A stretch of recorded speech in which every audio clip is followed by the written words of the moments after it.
Hi, I'm Yona. I'm the after-school leader at Field Teen Center at Parkway Central Library of the Free Library of Philadelphia, and I'm here for another book challenge.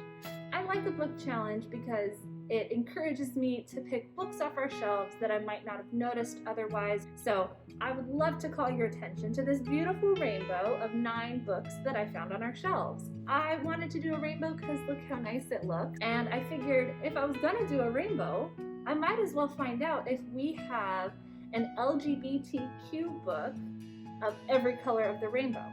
And it turns out, yes, in fact, we do. In fact, we had more than what I've picked here, but these are some that I thought were especially interesting. So let's take a look at some of these and see if we can find something that you would want to read next. First up, we have Simon versus the Homo Sapiens Agenda by Becky Albertalli. 16-year-old and not so openly gay Simon Spire prefers to save his drama for the school musical. But when an email falls into the wrong hands, his secret is at risk of being thrust into the spotlight. Now, Simon is actually being blackmailed. If he doesn't play wingman for class clown Martin, his sexual identity will become everyone's business. Worse, the privacy of Blue, the pen name of the boy he's been emailing with, will be jeopardized. With some messy dynamics emerging in his once tight-knit group of friends and his email correspondence with Blue growing more flirtatious every day, Simon's junior year has suddenly gotten all kinds of complicated. Now, change-averse Simon has to find a way to step out of his comfort zone before he's pushed out, without alienating his friends, compromising himself, or fumbling a shot at happiness with the most confusing, adorable guy he's ever met. This book was adapted into a movie in 2018 called Love, Simon. So whether you've already seen the movie and you're looking for a little bit more depth, or you've never seen the movie but you like watching movies after you've read the book, definitely check this one out. It's also a great one for anybody who's familiar with the complicated awkwardness of deciding whether or not to come out and how. It's also worth knowing that the author, Becky Albertalli, is bi herself, although this book is about a gay male boy. Next up, we have The Pursuit of Miss Heartbreak Hotel by Mo Banu. What do you do when Miss Ancient History comes waltzing back into your life? Well, if you're Lou Butler, dodging sweet but clueless boys while secretly crushing hard on girls, you fall. Intimate and raw, The Pursuit of Miss Heartbreak Hotel is a story about friends, family, old habits you can't quite shake, and the first love you never see coming. Bursting with undeniable swagger and neo-beat slang, Mo Banu's stunning novel debut has language and rhythm all its own. This is a story about a girl who is trying to reconnect with a girl from her past who she used to be friends with and who might be something more now. And she's also coping with the illness of a close relative. I think what makes this book unique is the way that it's told. If you couldn't already tell from that description, there's a lot of odd slang. It kind of sounds like 1920s slang, but it's also sort of its own thing. So it puts this story in this very timeless space. It's also very rhythmic, so I think this book would appeal to anybody who really likes slam poetry or music and is open to a very odd, unusual book. This is not your run-of-the-mill rom-com. Next, we have How to Be Ace, a memoir of growing up asexual by Rebecca Burgess. Growing up, Rebecca assumes sex is just a scary new thing they will grow into as they get older. But when they leave school, start working, and do grow up, they start to wonder why they don't want to have sex with other people. In this brave, hilarious, and empowering graphic memoir, we follow Rebecca as they navigate a culture obsessed with sex, from being bullied at school and trying to fit in with friends, to forcing themselves into relationships and experiencing anxiety and OCD before coming to understand and embrace their asexual identity. I love this book for a number of reasons. First of all, it is a graphic memoir, so it's told in the form of comics. It's very lively and pretty, and that makes it an easy read as well. And it also represents a lot of identities that are often underrepresented and underappreciated in the LGBTQ plus spectrum. In addition to being Ace, the author and protagonist of this story, is also non-binary and experiences some mental health problems like OCD. So there's a lot of really good stuff in here. Next up in yellow, we have Out Now, Queer We Go Again, edited by Sandra Mitchell. A follow-up to the critically acclaimed all-out anthology, Out Now features 17 new short stories from amazing queer YA authors. Vampires crash prom, aliens run from the government, a president's daughter comes into her own, a true romantic tries to soften the heart of a cynical social media influencer, a Selkie and the sea call out to a lost soul, teapots and barbershops, skateboards and VW vans, Street Fighter and Ares' sword. Out Now has a story for every reader and surprises with each turn of the page. This book includes a lot of different authors, so it's a great way to get a sampling of people whose work you've never read before or people you've considered reading but haven't had a chance to pick up the entire novel. It includes stories from Fox Benwell, Tanya Buteju, Kate Hart, Kosoko Jackson, Will Kostakis, C.B. Lee, Catherine Locke, Sandra Mitchell, Hilary Monahan, Candace Montgomery, Mark Oshiro, Caleb Robrig, Meredith Russo, Elliot Schrafer, Tara Sim, Jessica Verdi, and Julian Winters. I always love a short story collection because if one story ends up not being your cup of tea, you can always skip to the next one without missing big chunks of the plot. Another thing I like about this collection is that in addition to being about queer characters, you know that each of these writers is also queer. So this is a great way to find new writers to follow and check out a story you might not have otherwise, because this story about vampires at prom might be laid right next to a more contemporary story. Next we have Juliet Takes a Breath by Gabby Rivera. Juliet Milagros Palante is a self-proclaimed closeted Puerto Rican baby dyke from the Bronx. Only she's not so closeted anymore. Not after coming out to her family the night before flying to Portland, Oregon to intern with her favorite feminist writer. What's sure to be a life-changing experience. And when Juliet's coming out crashes and burns, she's not sure her mom will ever speak to her again. But Juliet has a plan, sort of.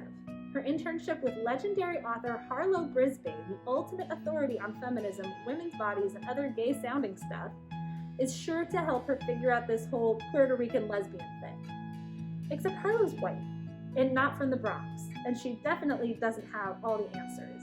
In a summer bursting with queer brown dance parties, a sexy fling with a motorcycling librarian, and intense explorations of race and identity, Juliet learns what it means to come out to the world, to her family, and to herself. This is a book I've talked about before because I love it so much. So if you'd like a more in-depth look, you can find it in our channel under a couple of our playlists. I love this book in part because I love the character. When I was reading this book, I kept gasping out loud and making all the people around me like look at me weird and wonder what I was doing. But also because it deals not only with the main character's sexuality, but the ways that even the queer community can be racist and prejudiced, and really unpacks those themes with a lot of care. I also want to point out that we have the graphic novel version of this story as well, which is really beautifully, richly colored. It's really great to be able to see all of these characters visually. So I highly recommend checking out either or both because it's a very gripping and important story. Next up, we have Both Sides Now by Peyton Thomas. 17-year-old Finch Kelly has just one thing on his mind: the National Debate Championship. Taking home the gold won't only be the pinnacle of his high school career, it's the perfect way to launch his next chapter, college in Washington, D.C., followed by a history-making career as the first trans congressman. What could possibly go wrong? Well, for starters, Finch hasn't exactly been accepted anywhere yet, let alone received the full-ride scholarship he'll need to attend a school like Georgetown. And for some reason, his best friend won't stop accusing him of having a crush on his very handsome and very taken debate partner. Worst of all, though, is the topic for nationals: transgender rights. Finch has always been told there are two sides to every issue, but that's a little harder to believe when you have to argue against your own humanity. This book is great not only for its trans representation, but because we're dealing with somebody who has a crush on somebody they're not supposed to, and the tension and dynamics of the world of debate. Next up, we have Pet by Akweekwe Emezi, a book that I am personally very excited about. There are no monsters anymore, or so the children in the city of Lucille are taught. Jam and her best friend Redemption have grown up with this lesson all their lives.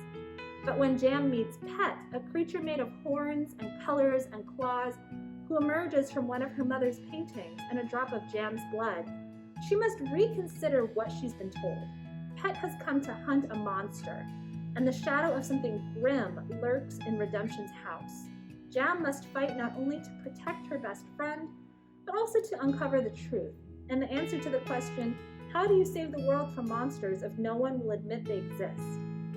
In their riveting and timely young adult debut, acclaimed novelist Akweekwe Emezi asks difficult questions about what choices you can make when the society around you is in denial. I'm excited about this book, not just because it features a Black trans girl, but because it's in a fantasy setting. So of course trans girls get to be the protagonist of fantasy stories too. She's a monster hunter, and it's told in a sort of unusual narrative style. So again, this is a great one if you're looking for some queer representation and you don't want a kind of typical rom-com setup. Last but not least, in Rainbow, we have The Summer of Jordi Perez and The Best Burger in Los Angeles by Amy Spalding. 17, fashion-obsessed and gay, Abby Ives has always been content playing the sidekick in other people's lives. While her friends and sister have plunged headfirst into the world of dating and romances, Abby's been happy to focus on her plus-size style blog and her dreams of taking the fashion industry by storm. When she lands a great internship at her favorite boutique, she's thrilled to take the first step towards her dream career. Then she falls for her fellow intern, Jordi Perez, hard, and now she's competing against the girl she's kissing to win the coveted paid job at the end of the internship. But really, nothing this summer is going as planned. She also unwittingly becomes friends with Jax, a lacrosse-playing bro type who wants her help to find the best burger in Los Angeles. And she's struggling to prove to her mother, the city's celebrity health nut, that she's perfectly content with who she is. Just as Abby's life starts to feel like she's no longer the sidekick in her own life, Jordi's photography surprisingly puts her in the spotlight. Instead of feeling like she's landed a starring role, Abby feels betrayed.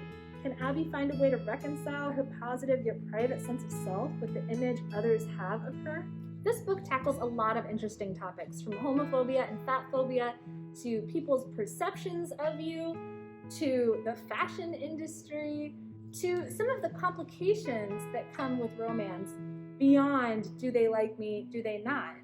And questions like, are we a good fit and can we make this work? So this one's a really fun one, and it's a really nice summary read for these cold winter months, so I highly recommend checking it out.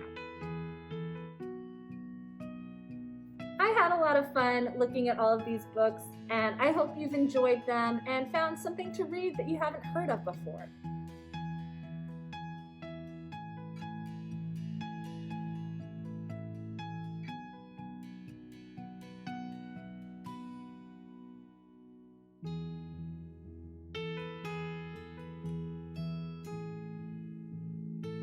We would love to hear from you. Are you planning on reading any of these books? What is your favorite queer story, whether it's one on this list or another one entirely?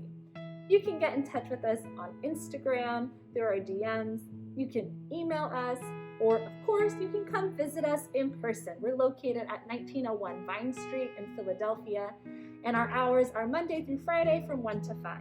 Of course, these hours could change in the future, so for the most up-to-date information, be sure to check out our social media and our website.